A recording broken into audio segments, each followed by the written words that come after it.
feel like I'm living life in HD. Joy is an inside job.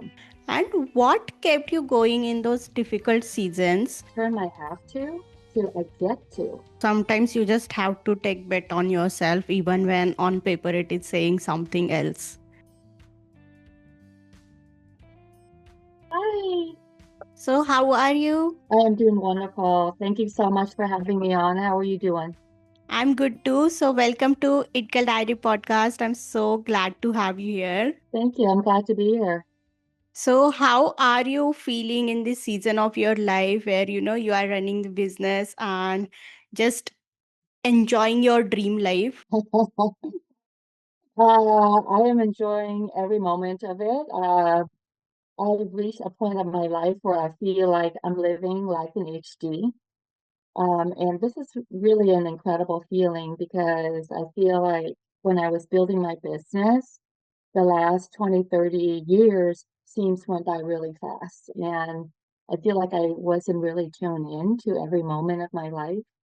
And when you get to a certain age, I just turned 56, and I think about, wow, the last 20, 30 years sometimes is a little blur, and I want to maximize every single moment and enjoy the hard work of my labor.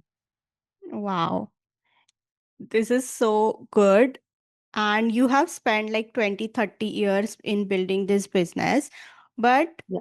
as you have crossed the 50 years, so what is there you really want? Like, as when you are young, you want business, money, fame, success, you want everything. But as you are someone with who is 50 plus, what is Mhm. really that you are looking forward to?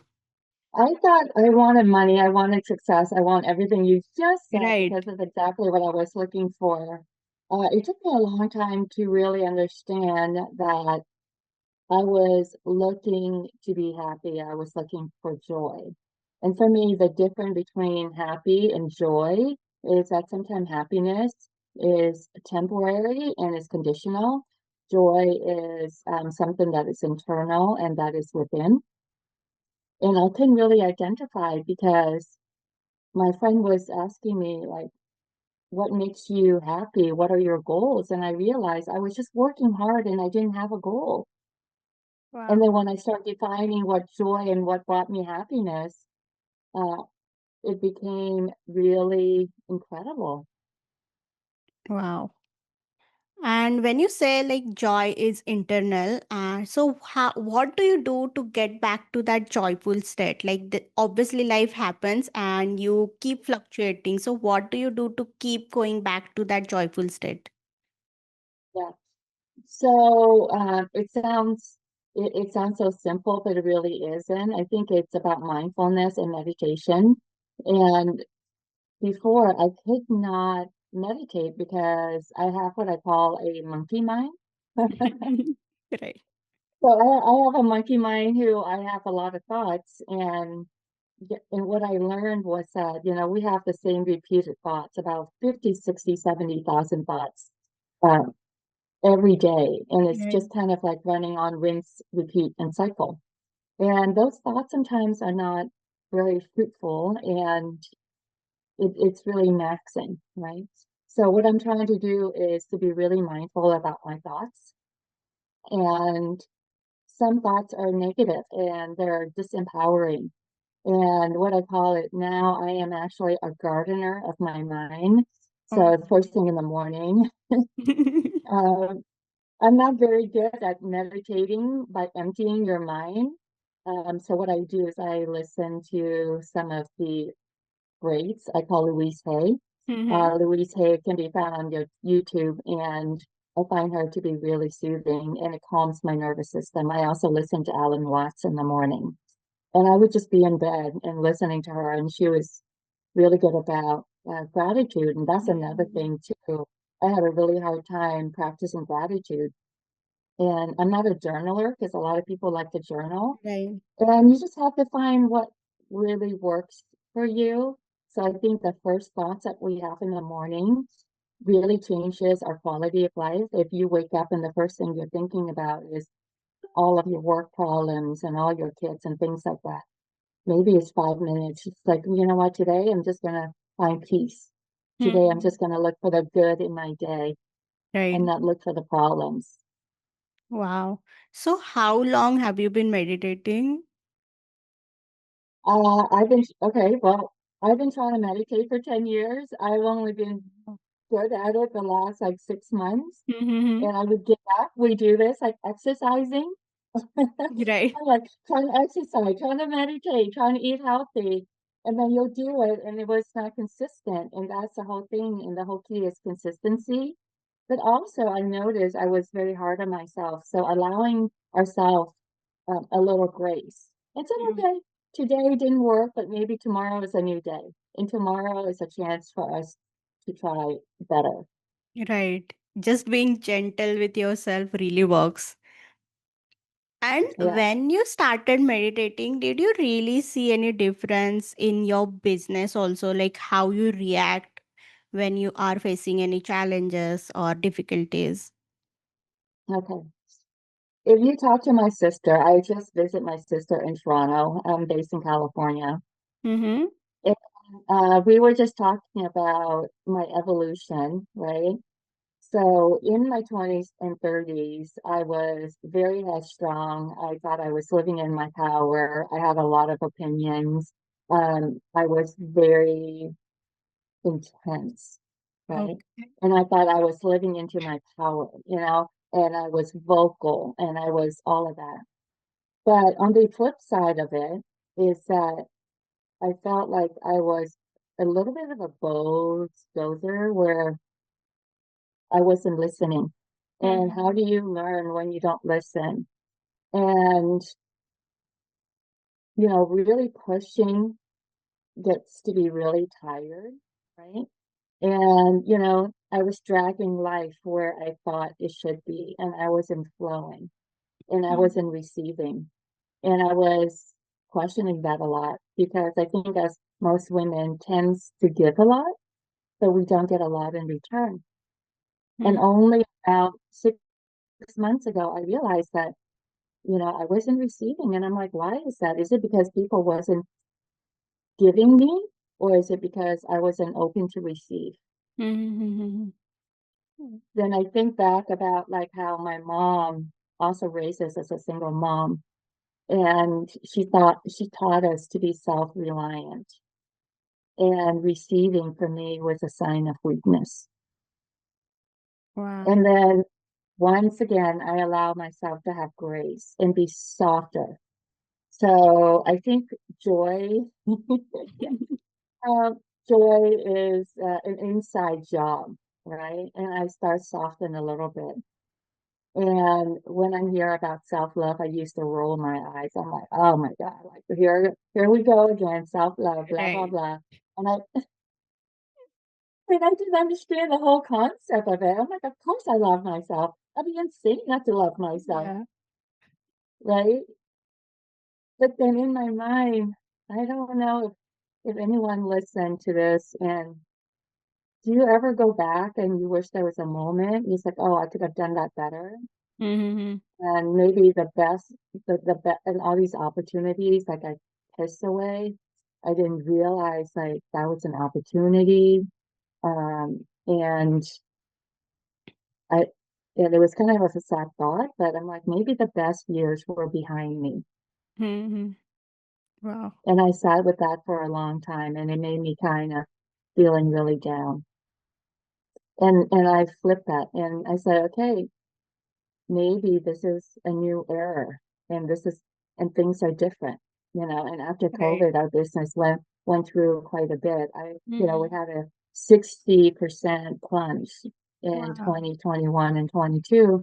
And so how do you reconcile with that? Right. Mm-hmm. And I was really hard on myself and I was miserable for 3 years, 4 years. And it's only when I hit bottom that I really went within and then tried to find little things that made me joyful Wow. and be softer with yourself. Right. So when you said that you realized that maybe I need to soften a little bit to receive more. So when you Yes. realize that, what did you do to soften yourself? Because maybe when you started in your 20s, as you said, you were headstrong, you were so, passionate and go, go, go. Maybe that Yeah. helped you for few years, right? But after a Yeah. certain point, you realize that maybe I don't need to push so hard and I can just Yeah. receive by just being and just, being calm and just being level headed. So, what did you do to just become that person? Mhm. I love this question because I heard, I was a human doing and not a human being, right? I was Right. doing much and I was just being. And what I think a lot about is I am I'm not religious, right? Mm-hmm. Um, I'm Buddhist and I believe in a higher power.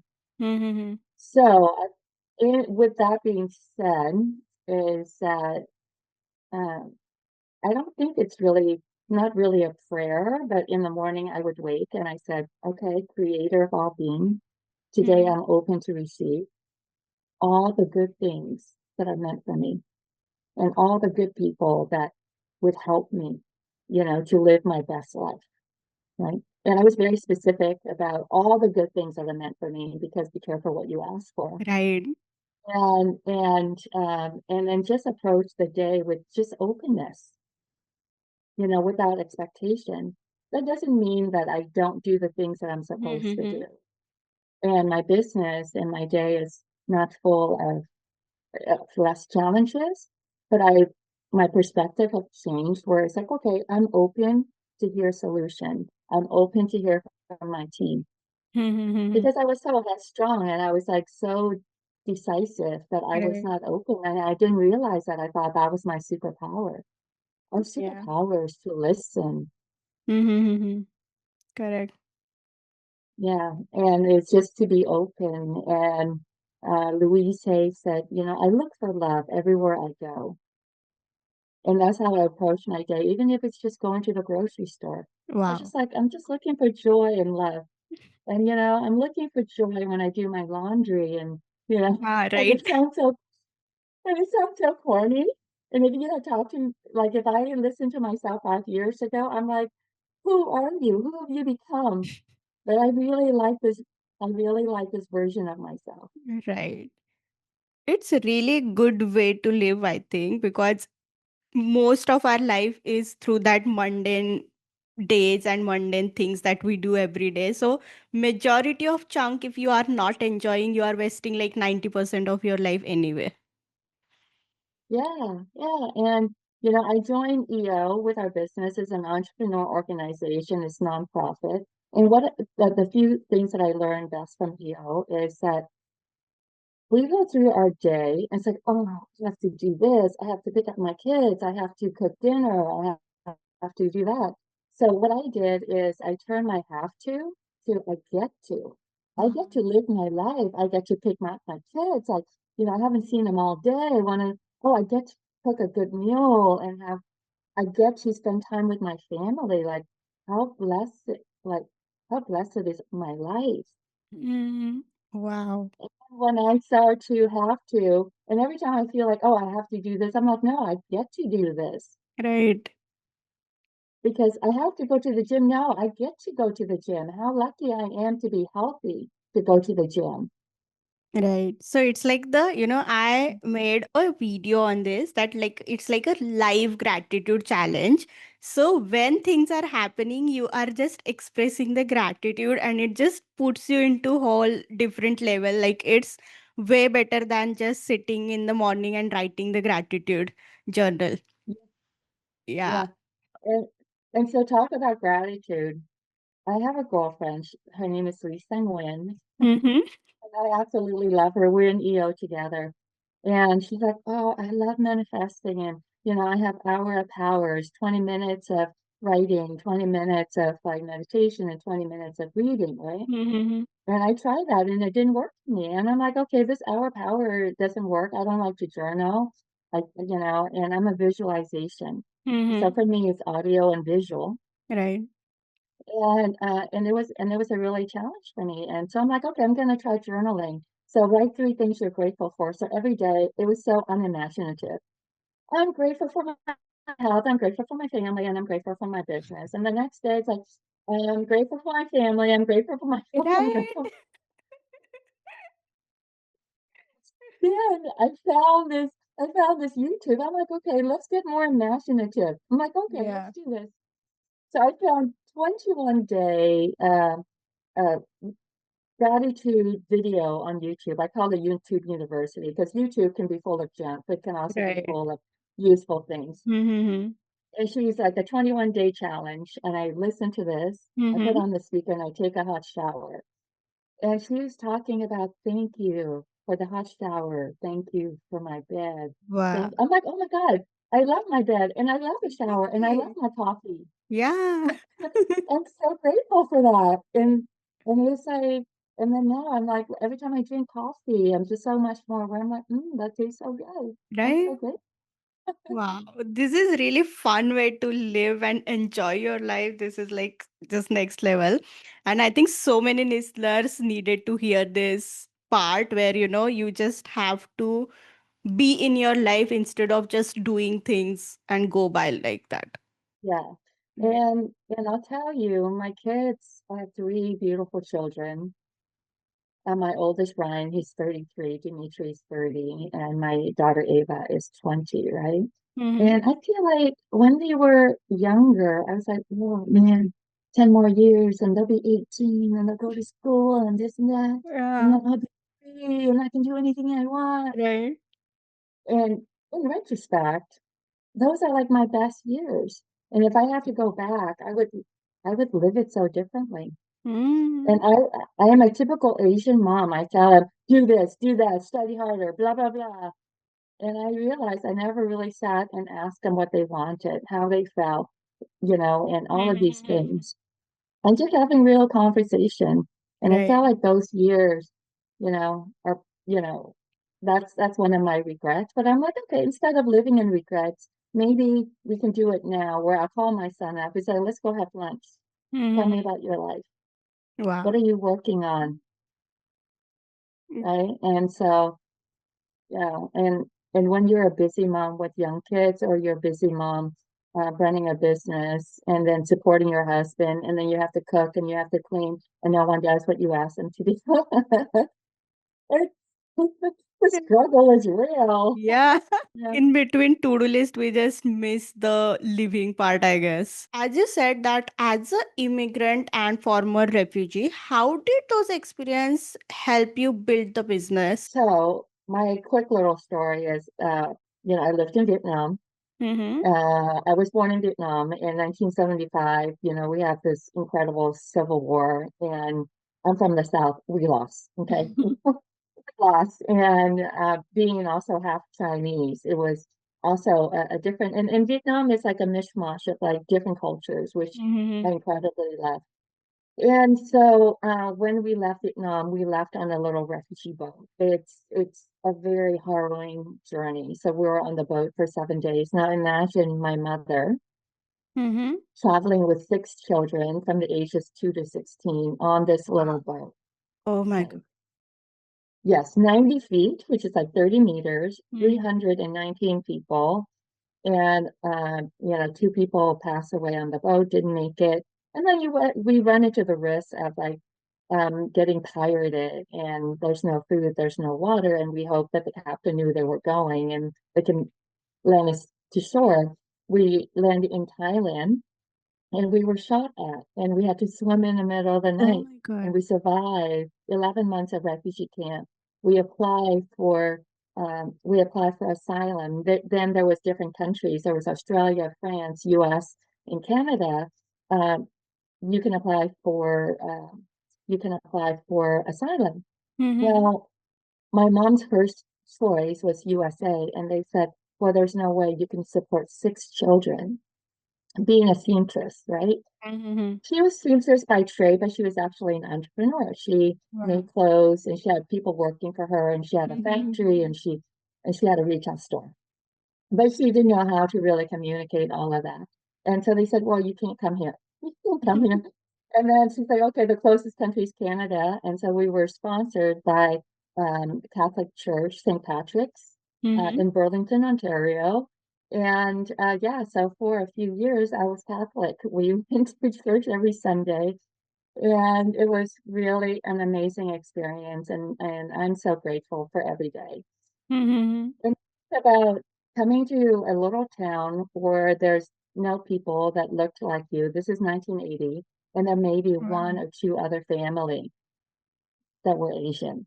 Oh my. And when we came to Canada, there were no ESL. So ESL program is English as a second language. So we Mhm. spoke zero English. We only spoke Vietnamese. Oh So my. they had to send us, four of us, into a program to actually teach us how to speak English. Oh. Now, my Vietnamese name is Nguyen, which spelled Uyen. And so my teacher said, hey, maybe you should consider adopting an English name. Mm-hmm. And I'm like, okay. And I said, well, what would you call me? And she goes, well, I was just thinking either Helen or Michelle. I'm like, for some reason I don't resonate with Helen. I'm like, okay, you can call me Michelle. And Michelle Mm-hmm. became my English name, Wow. right? And it was really interesting because I think in Burlington back in 1980, a lot of people haven't seen Asian immigrants. Now, Toronto's and Mm-hmm. Canada is a whole different thing. It's very mishmash. And Right. people would drive, we would be playing in front of our yard. Family would drive by and they would stop and they would do they would head spin and kind of look at Right. us Who's and this? see that. But I'm like, who are these people and why do they look so different? But I do remember the kindness of people because, we were in, Asian clothes, like we were in cotton pajamas and that's what we were. Mm-hmm. And people would drop clothes off our door and we would just all get really excited. Oh We my would God. go through all of it and we would figure out what fits us and that's what we would wear to school. But that whole experience, we end up in California, and that whole experience really taught me to be resilient. And all of us, all of my siblings became very resilient. We all went to school.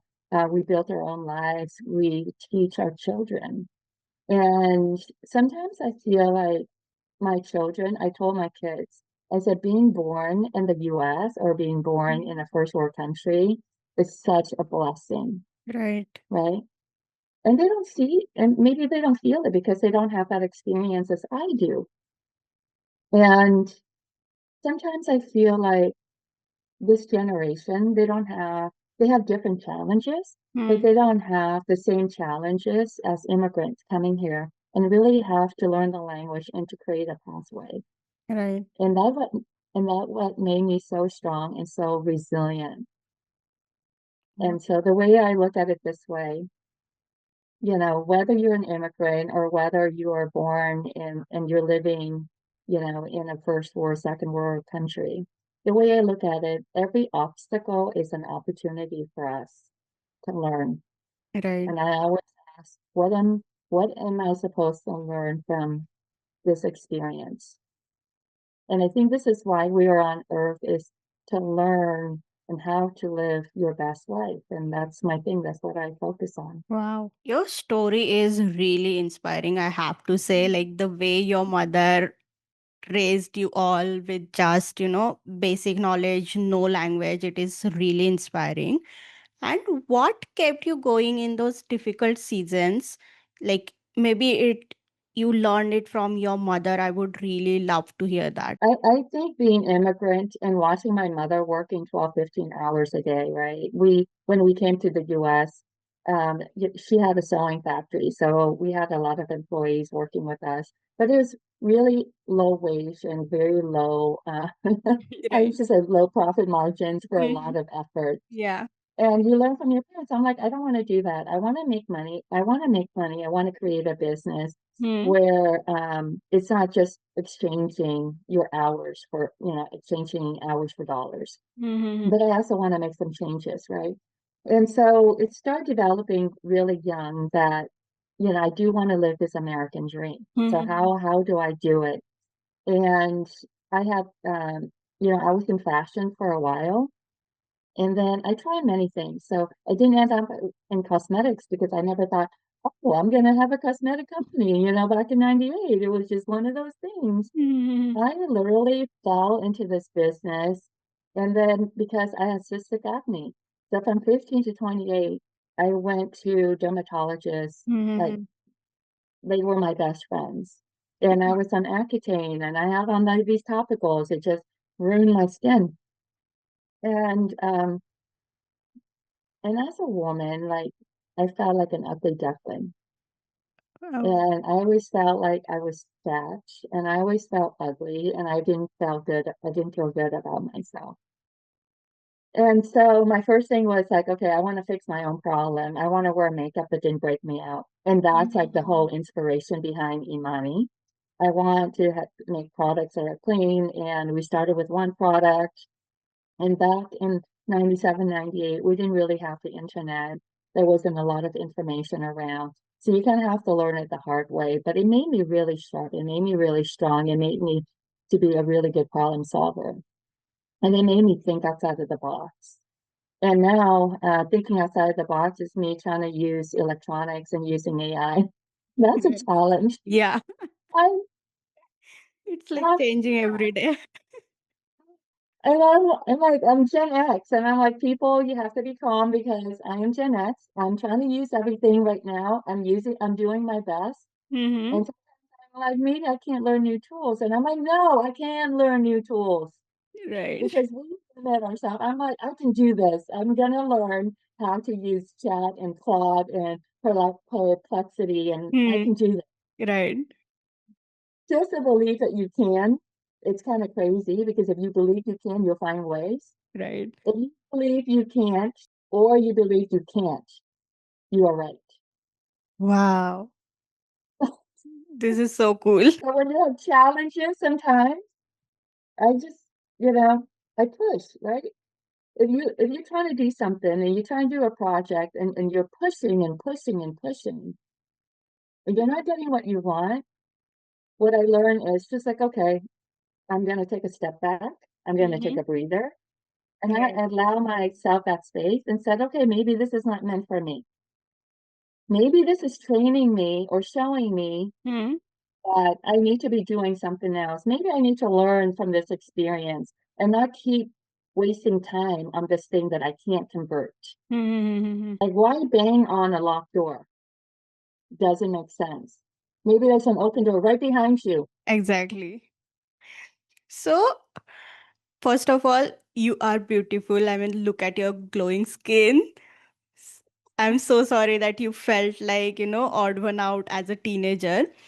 And the last thing you said is really beautiful, that you should know when to back away. But as a resilient person, you just don't know when to stop and when to not feel like, oh my God, am I giving up, or is this the right moment? So, how Yeah. do you know that? Well, when you're giving yourself some space, when you're stepping back, you're not actually giving up, right? Um, I'm not a quitter, but in the sense that you have to say, is this right for me? Is this something that I should be really pursuing? And one of my friends a long time ago, he said, your heart already knows what your head is trying to catch up. And sometimes we're just thinking with our head, we're not thinking with our heart. Mm-hmm. And so when I find myself in those difficult moments, I go back, is this what I really want? Right. And not just in business, but also in relationships. Mm-hmm. Like if you're struggling in your relationship and you fight all the time, but you said, oh, but I want this to work out. Mm-hmm. And maybe you're not with the right person, you're not in the right relationship. Because the more that someone occupies that chair, the right person is not gonna come. Right. And same thing in business. You have to tap into your women intuition. And the intuition, and it's so quiet. Sometimes it's just a little whisper in your head. It's like, maybe we should rethink this. Mm-hmm. Maybe there's something else. Right. Maybe, it's a very tiny whisper. And if we learn to listen, to that whisper. Mm-hmm. Right. And then it's like, what? Why is that? Maybe I should rethink about this. Correct. And that's what I try to tune in, but you can tune into that whisper if you have too much noise in your head. Mm-hmm. So one of my favorite books I want to recommend everyone to listen to, this is my favorite thing, is Don't Believe Everything You Think by Joseph Yeah. Nguyen, right? Okay. And and he talks about these thoughts. So don't believe Mm-hmm. everything you think. And then one of my favorite book is The Four Agreements. Wow. And it really helps to shape the foundation of thoughts and communication. Wow, this is really interesting. And when you said that you just have to follow your intuition, but sometimes what happens, even when you know, like, for example, when you were in, facing some losses in COVID, you deep down, no, this is going to work out. I just have to keep going. That was your intuition. But sometimes people around you just tell you that no, this is not working, this is a failure. There is this noise, but deep down, no, this is going to work out. So how do you tell yourself in your mind that no, it's okay, you just have to trust yourself, because that is the most difficult thing to do in those that phase. So how do you cope up with that?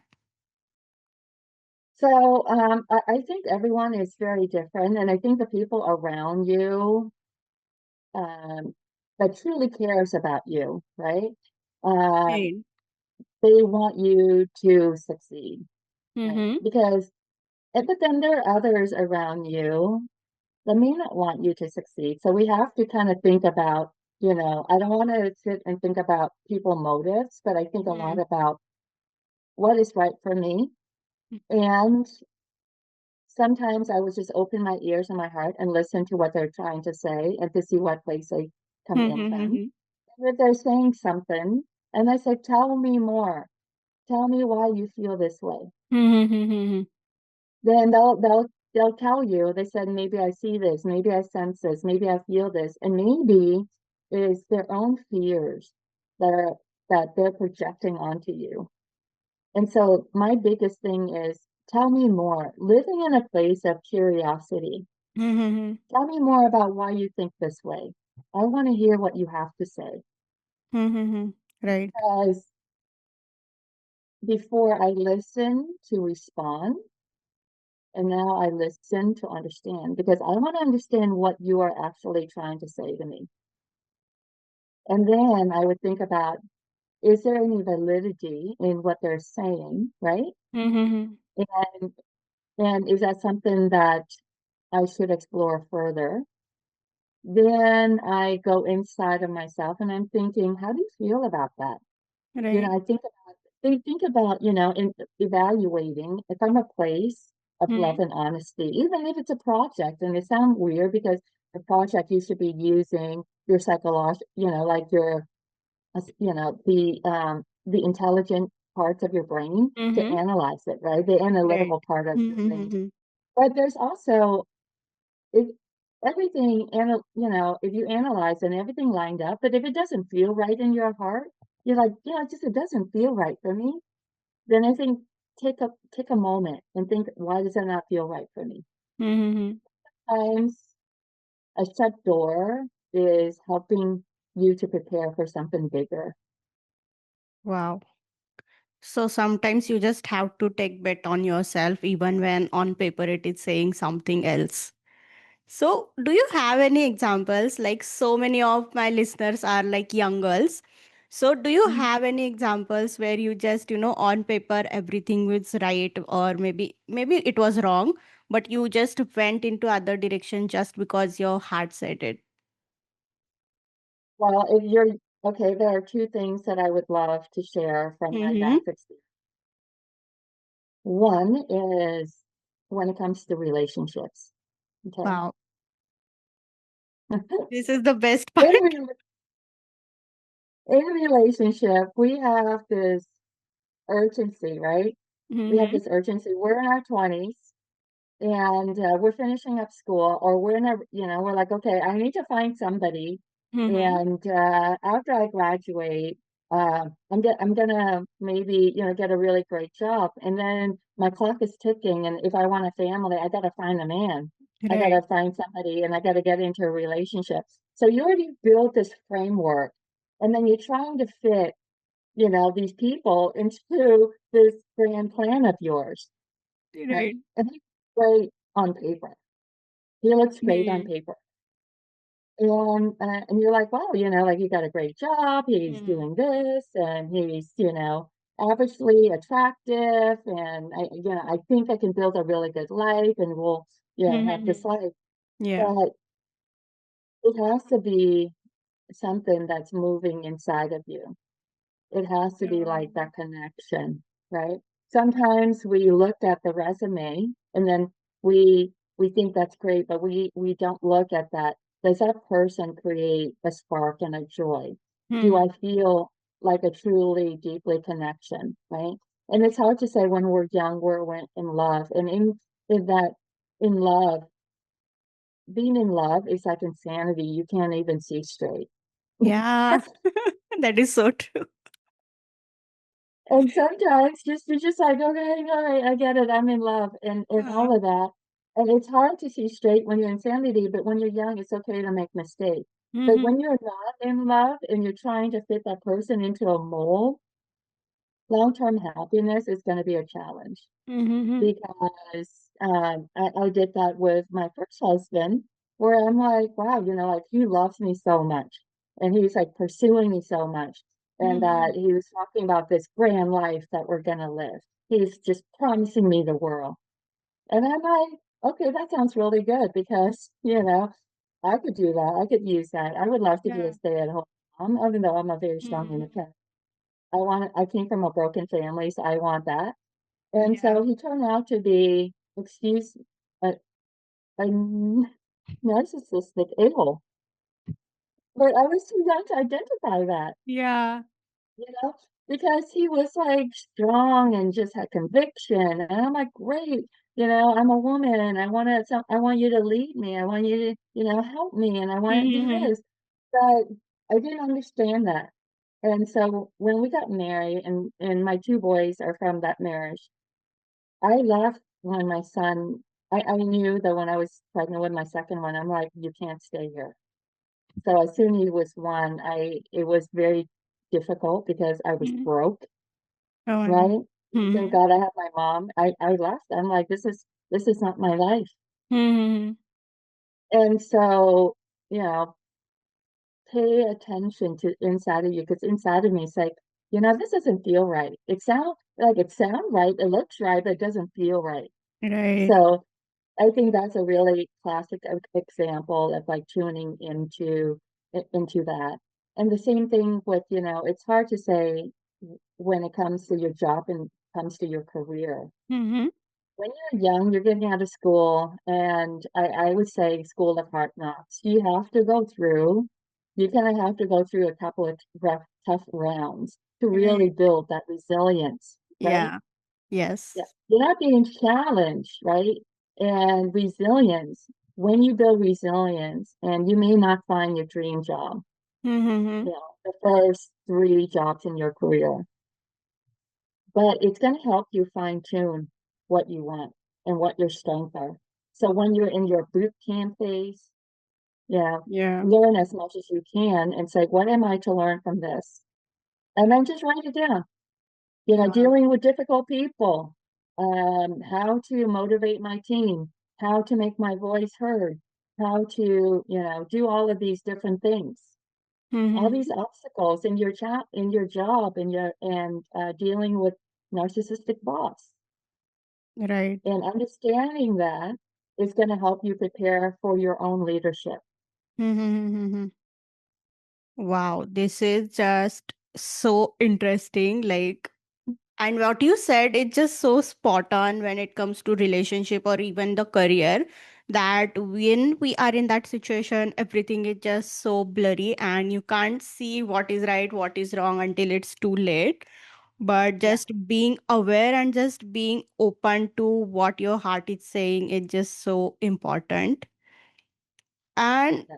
when you said that, when you had to leave the situation when you were having your second child, so what made that decision so concrete, and what made you believe in yourself that yes, I can step out of this situation and still take care of me, my child, my kids, and just thrive? And just that decision, what made you believe in that? Okay. Um, the relationship was volatile. I recall the one specific moment was when we were into an argument, and he said to me, "If you leave me, I will devote my life to make yours miserable." And then basically he was literally in my face. He's like a big guy, ex-military guy. And you know what? I looked at him and Hmm. I'm like, okay, bring it on. I said, if this is how you want to spend your life, Hmm. but against the mother of your children, I can't stop you from what Hmm. you wanted to do, right? Right. Yeah. And right now, you underestimate how miserable I am. Hmm. And I packed up like one bag of clothes and I left. Oh my God. And then he said, I can't believe like how you're doing this. I bought you that, nice Breitling watch and things like that. And he's like yelling at me. I took the watch off and I threw it at him. I'm like, hook on this. I'm like, Oh my. that's it. Like I'm done. I'm dropped out. And why is that? Yeah, of course I was angry. Hmm. But the fact was either stay or be miserable with no results, Hmm. or leave and be miserable, but it will be temporary. And the fact that I believe that I could Hmm. build a life, that there is joy, even though it's not immediate, Right. I said, this is not for me. And it's that moment that you find a way to do it. Now, every situation is different because there are some women that are being physically abused and Mm. emotionally abused. Those are really hard situations, and that's when you need outside help. Right.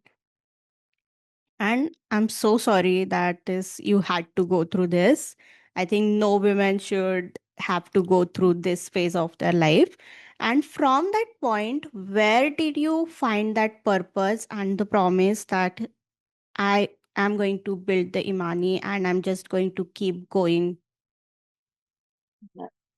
I just think, you know, I didn't really know much about living with purpose. Mm-hmm. Um, I was living in survival. So, Right. and I didn't even know that I was living in a fight or flight mode for the Wow. longest time.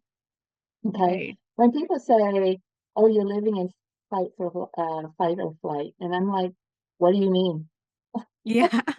And they're like, "You're always living as if you're in danger all the time, and this is Mm-hmm. not good for for your body. It's not good for your nervous system, right?" Mm-hmm. So my adrenaline, and I love that adrenaline because that I thought that adrenaline made me strong. Mm-hmm. Made me Adrenaline was my edge.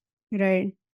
Caused all sorts of issues. It caused me to have inflammation. I have chronic inflammation, Oh my everybody. God. So if you think, living in fight or flight is your superpower, I really rethink about the health toll. And I didn't really feel that until my late 40s and into my 50s. Mm-hmm.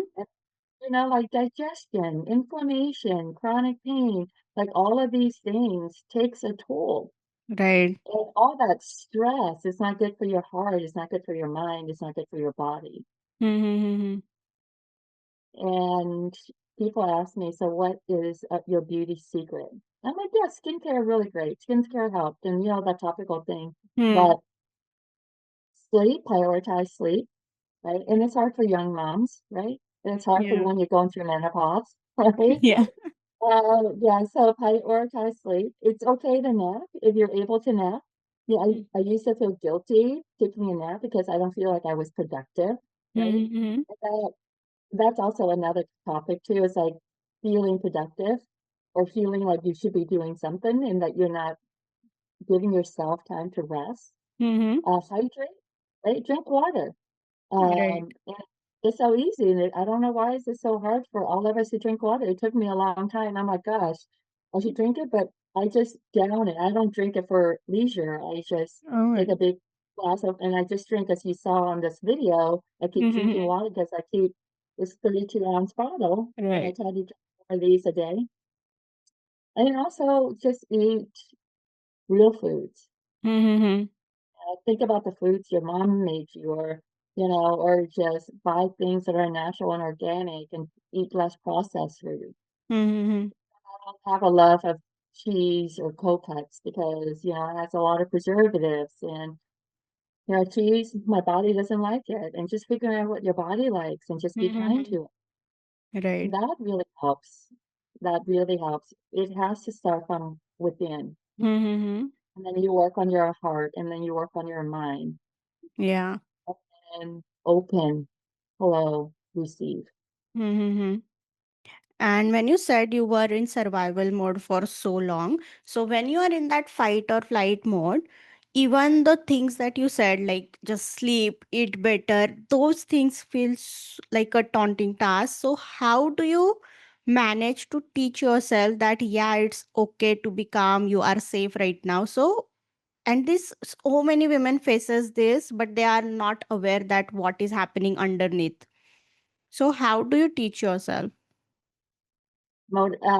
So Louise Hay literally changed my life, Wow. and I listen to her every morning. I also listen to Alan Watts. He talks about life philosophy, right? Mm-hmm. And it helps me to shape my perspective. Okay.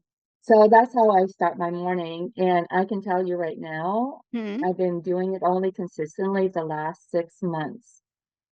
But it's been a journey since 1998 Wow. Right. for like 20 something years to find like what works for me. And maybe I Mm-hmm. wasn't really ready for it. Um, I have a girlfriend that I send it to her. She's like, "Oh, she sounds so boring." And like, I'm like Mm-hmm. falling asleep, but I'm like, after, then I got anxiety. And I'm like, well, that's why sometimes you're not ready. You have to be ready and in an open mind space to really listen. Mm-hmm. And, um, but before I would be so tired, I would work myself so to the ground and then I Mm-hmm. sleep. Right. And then on the weekends, I used to like, oh, I need to be productive. I need to go and do this. I need to go and do that. And then I'm like, no, I have no guilt just to sit home and chill and Wow. cook my favorite dish. Or I love to watch TV because like some people's like, oh, I don't watch TV. I'm like, oh, you're too good for TV. I'm like, I love movies. Yeah. I'm like, oh, I'm sorry, you're too good for TV. Okay, well, that's good. If your thing is to read, if your thing to work out, if your thing to take a walk, Mm-hmm. you know, that's really great. But I started walking without listening to music. I walked in silence in the morning. Mm-hmm. And one morning I realized there were so many birds in my neighborhood that I never knew. Wow. And then I started to like feel the sun on my face. And I don't know where you are, if you're in the UK, the sun doesn't come out very often. Feel the cold and the wind and whatever it is on your face. And Yeah. you're like really connect to nature. Right. And that helps to ground me and just to quiet my the voice in my head. I said it does take a long time. Yeah. I think it's a process, and you have to just, keep going back to that being present. And I think I'm gonna really start walking without the music because I Yeah, never walk without music or audiobook. I just yeah, have to have something in my head. yeah. And the way you said that you can really observe the birds and leaves, it really feels magical, I think. So you just have to be in that moment. Right. Yeah, another really good book is he's a Vietnamese Zen monk. Thích Nhạc Hạnh. And I love audiobooks. I listen to it Mhm. when I drive instead of music. And it's called The Art of Living. Mhm. And he talks about like mindful walking. So now if you can't, in a hard time to meditate, you can do a really slow walk, right? Like Mhm. finding peace in every step. And when you're walking, I used to look at the sidewalk and I'm like, why am I looking at the sidewalk? It's concrete. It's no fun. So I started looking, straight ahead, or sometimes I glaze up at the sky, or if I look at, I walk by in this neighborhood where there's trees or bushes or whatever it is. I'm like, I Mhm. didn't realize that house is so beautiful. How well, just like appreciate the beauty of everything around you. Wow. And for me, that's a form of meditation as well. It's just being connected to your surroundings. Right. This is so cool. And since you are in the beauty industry, I have this question that from the comments and messages I received, I've observed that so many women connect their worth with how they look, how their skin is, and how they look. So, Yeah. what would you like to tell them? Wow. For me, I've been there and it's a long and a hard journey. Mm-hmm. Um, I think social media messes us up a lot. Yeah. I I think like you get depressed. I pretty much don't go on social media. And that's why my team was like, oh, Michelle, you need to do more posting, or you need to have, you're a founder-led brand. You should be doing all these marketing. And I'm like, this is why I have you. And because um, when I go on TikTok, I get really overwhelmed. Like a lot Mhm. of people find that. And there's a lot of information. They call it skin talk, right? Yeah. And they make you feel like you have a problem that you need to solve. Like, and I notice that people are getting Botox younger and younger. And Right. because Botox said it's preventative, right? Mm-hmm. And so there's a lot of noise in beauty. And Mm-hmm. I think the less that you pay attention to social media, right? And do do more research on what type of skin you have, Mm-hmm. right? And check GPT. If I have oily skin, what Right. ingredients would be good for me? Mm-hmm. If I have dry, aging skin, all of these things, find the ingredients that are going to help your skin, right? Because I think skin is really important. And Mm-hmm. it's because something is advertised in TikTok doesn't mean it's going to be right for you. And all Mm-hmm. these unrealistic before and after is not always going to be right for you. You have to use your brain and don't be Mm-hmm. persuaded by that, right? And so for me, it's all about like education and empower yourself. So I come up with a 3T when it comes to Mm-hmm. skincare. Okay. So if you're looking for a skincare, if you're looking for something because you want to help your skin and you want to feel better, right, about Mm-hmm. yourself, Right. the first T is in skincare is potency. Okay. If they're talking about vitamin C, they're talking about retin A, they're talking about something. Most brand, this is where it comes to ingredients transparency. Just ask Mm-hmm. how much of vitamin C is in your product, how much is hyaluronic acid in your product, how much is this in your product, because potency really matters. Mm-hmm. Now, what a lot of consumers don't know is that a company can put 0.01%, which is a tenth of a percent, into it and say it's vitamin C, but it doesn't do anything to your skin. Mm-hmm. But however, too much vitamin C can be, like, let's say anything over 10, 12% can Mm-hmm. cause sensitive skin to irritate, right? Right. So like for sensitive skin, around 9 to 10% really good vitamin C, it's going to help your skin brightening. It's going to help to Mm-hmm. do what it's supposed to do. And so understanding, asking potency percentages in it, right? Of course, looking for things that doesn't have parabens, doesn't have petrochemicals. doesn't have mineral oils. So there's a few lists that you want to avoid Mm-hmm. because you don't want to put all of that in your body. So education is important. The second thing is I talk about is penetration. So how now that you get all of that, how are you going to deliver those nutrients to my skin? Mm-hmm. What kind of delivery system? Because your skin have multiple layers. The top layers is dead. The second layers is probably dead too. That's why they talk about exfoliation, right? Mm-hmm. But exfoliation, if you over exfoliate, your skin is going to be dry.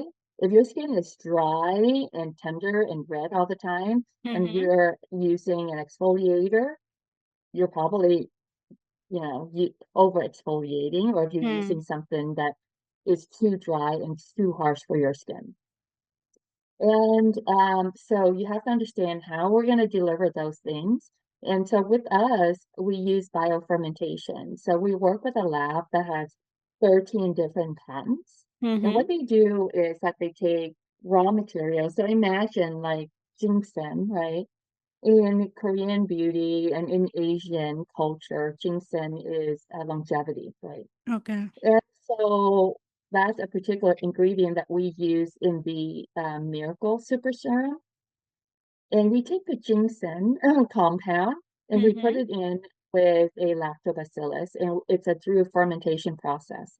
So think about a molecule that's like 200 parts per million.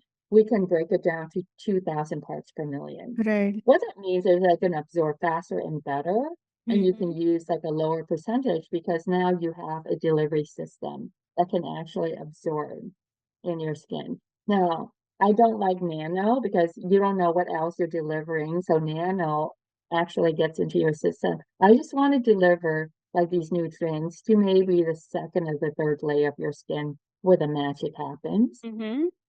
And the third is that has it been clinically proven, right? And this is kind of a little bit iffy for me now because there's a lot of brands saying that they're doing clinical studies and they might publish it, they might have testimonials. But Mm-hmm. now, like, there's so much things that you can do. It's great that they have clinical backing because they'll tell you where they test, who they test, and what is the age group and what the findings are. Those are great. However, a lot of the testimonials, if it's not verified, it's a little bit challenging. So the Right. first two should be the leading factor. The percentage that's in it and how is it going to react to your skin. And for me, the third thing is that how does your skin feel when Mm. you wear it? Right. And skincare is like working out, you guys. You can't work out 1 week and expect to be skinny. Correct. You have to be consistent. And like Mm-hmm. change is anywhere from, 4 to 8 to 12 weeks. And why is Mm-hmm. it 4, 8, 12? Is because the older we get, our skin doesn't really turn over as often. When you're over Mm-hmm. 50, it's going to take a long time.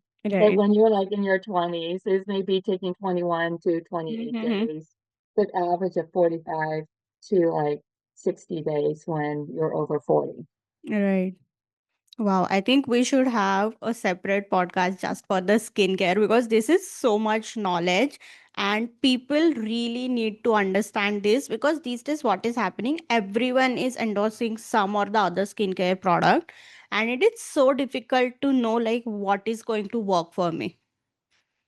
And Yeah. this is really helpful. Yeah, and like I said, if you just do potency, penetration, and kind of ask questions. If you want to buy something before buying, reach out to the customer service and said, Right. okay, can you tell me all the percentages of the active ingredients in this formula? I mean, if you're gonna spend, 30, 40, 50, whether euros, pounds, or dollars, or like even over $100, you don't want to just buy the packaging and the marketing. Yeah. You want to know what's in it and how's it going to work for you. Right. Wow, I really enjoyed our conversation and I really don't want to stop because I have still so many questions for you. But because of the time limit, we have to. So, my last question is what is the one book that you would recommend to someone who is just passing out of their college, like who are just graduating? Oh my goodness. So there are many business books that I can recommend, but I think Your mind is the key to everything, Mm-hmm. right? So the book that I highly recommend would be Don't Believe Everything You Think by Right. Joseph Moyne. Mm-hmm. And I would read The Four Agreements because that helps to build the fundamental value of your life, the four agreements. Mm-hmm. And don't believe everything you think because when you're young, you're getting out of school, you're hanging out with peers, you're Mm-hmm. seeing on social media, you have a lot of thoughts, you have a lot of wants, you have a lot of Right. desires. Don't believe everything you think. Help to reframe your mind. It helps for you to think clearer or at least set boundaries, right? And to Mm-hmm. communicate better. I think those things are really great books. And if you're just graduating from school, like anything else in the book is do your best. That's why I left the four agreements. Do Mm-hmm. your best in everything you do. Right. And it's actually simpler than we think. Yeah. Yeah. Thank you so much, Michelle, for spending your time with us. And I really loved our conversation. Thank you so much. Thank you. Yeah, I look forward to it. Let's have more conversations around Yeah. skincare about anything else. Thank Yes, you for having me. I would Have a really love to schedule something upcoming month. Yes. absolutely. Okay. Absolutely. I'm at your BS. Okay, perfect.